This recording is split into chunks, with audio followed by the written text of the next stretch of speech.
Hello everyone, welcome to Sanmargaha classes. ಕ್ಷೇತ್ರ ಗಣಿತ ಅಧ್ಯಾಯದ 1ನೇ ಪ್ರಶ್ನೆಯನ್ನ ಗಮನಿಸಿ. ಇದು ಬಹು ಆಯ್ಕೆಯ ಪ್ರಶ್ನೆಗಳು. ಪ್ರಶ್ನೆಯನ್ನ ಗಮನಿಸಿ. ಪಾದ ಬಿ ಮತ್ತು ಎತ್ತರ ಎಚ್ ಆಗಿರುವ ತ್ರಿಭುಜದ ವಿಸ್ತೀರ್ಣವನ್ನ ಕಂಡುಹಿಡಿಯುವ ಸೂತ್ರವು. ಆಯ್ಕೆಯನ್ನ ಗಮನಿಸಿ.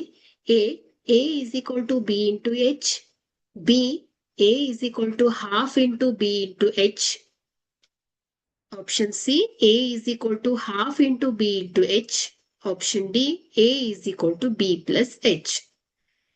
ಇಲ್ಲಿ ಸರಿಯಾದ ಆಯ್ಕೆ ಯಾವುದಾಗತ್ತೆ? C, a is equal to half into b into h ಆಗತ್ತೆ. ಓಕೆ, ಇಲ್ಲಿ ಯಾವುದೇ ಒಂದು ತ್ರಿಭುಜದ ವಿಸ್ತೀರ್ಣವನ್ನ ಅದರ ಪಾದ ಮತ್ತು ಎತ್ತರವನ್ನ ಬಳಸಿ ಅವುಗಳ ಸೂತ್ರವನ್ನ ಯಾವ ರೀತಿ ಲೆಕ್ಕ ಹಾಕ್ತೇವೆ? a is equal to half into b into h. ಇಲ್ಲಿ b ಅನ್ನೋದು ಪಾದ, h ಎತ್ತರ, a ಏನ್ ಹೇಳಿ ವಿಸ್ತೀರ್ಣ ಆಗತ್ತೆ.